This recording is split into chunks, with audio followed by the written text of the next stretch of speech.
The woman they judged too quickly. 3 black SUVs rolled to a stop outside an upscale Houston restaurant. The vehicles were sleek, expensive, and impossible to ignore. Diners near the windows turned their heads to watch as a tall young man stepped out of the lead SUV. Dressed in a tailored charcoal suit, he moved with calm confidence. The kind of confidence that comes from knowing exactly who you are. Inside the restaurant, a 74-year-old woman sat quietly at a corner table. There was no food in front of her, only a glass of water and a paid bill.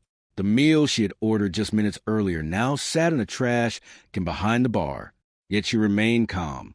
She wasn't angry. She wasn't crying. She was simply waiting. 2 hours earlier, the same woman had walked through the restaurant doors alone. Her name was Serwa Mensah. She wore a simple green dress, comfortable sandals, and carried an old handbag that had clearly seen many years of use. After spending the afternoon shopping for a gift for her great-granddaughter, she had grown tired and hungry. The delicious smell coming from the restaurant had drawn her inside. At the hostess stand, she politely requested a table. The manager, Crystal Manning, looked her up and down before answering.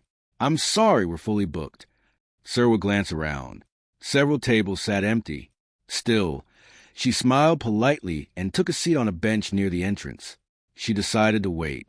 Minutes passed. Customers who arrived after her were quickly seated. A businessman without a reservation received a table, then a young couple, then another group. Each time, Serwa watched quietly. Each time, she said nothing. Finally, a waitress named Jasmine noticed what was happening. Unlike everyone else, Jasmine saw an elderly woman who deserved respect. She approached Serwa and offered her one of the remaining tables. It wasn't the best seat in the restaurant. In fact, it was tucked away near the kitchen. But Serwa accepted it with gratitude. When Jasmine handed her a menu, Serwa carefully looked through the options before ordering a braised lamb dish and roasted vegetables. The meal wasn't cheap. It certainly wasn't the tiny bowl of soup Crystal had assumed she would order. When the food arrived, Serwa smiled. The aroma reminded her of childhood memories and family gatherings long ago. For a few moments, she simply enjoyed her meal. But Crystal wasn't finished. She marched over to the table and informed Serwa that she needed to leave because a large party was arriving. The explanation made little sense. Several tables nearby remained empty. Still, Serwa politely asked if she could finish eating first. Crystal leaned closer. Her professional smile disappeared. In a cold voice, she explained that the restaurant had a certain image and atmosphere. Then she made it clear. People like Serwa were not part of that image. The entire restaurant seemed to freeze. Yet Serwa remained composed. She simply repeated that she would like to finish her meal. What happened next shocked everyone. Crystal grabbed the plate from the table. Ignoring Serwa's request, she carried it across the room and dumped the entire meal into the trash. The sound of the plate hitting the garbage bin echoed through the restaurant. Every customer saw it happen. No one spoke. No one intervened.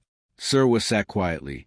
Then she reached into her handbag and removed a small flip phone. She pressed a single speed dial button. "Nana?" A voice answered immediately. "Derek," she said softly, "I think you should come." The voice on the other end instantly became serious. "Are you all right?" "Yes," she replied. "I'm fine. Just come when you can." After ending the call, Serwa paid her bill in full. She even left a tip. Then she folded her hands and waited.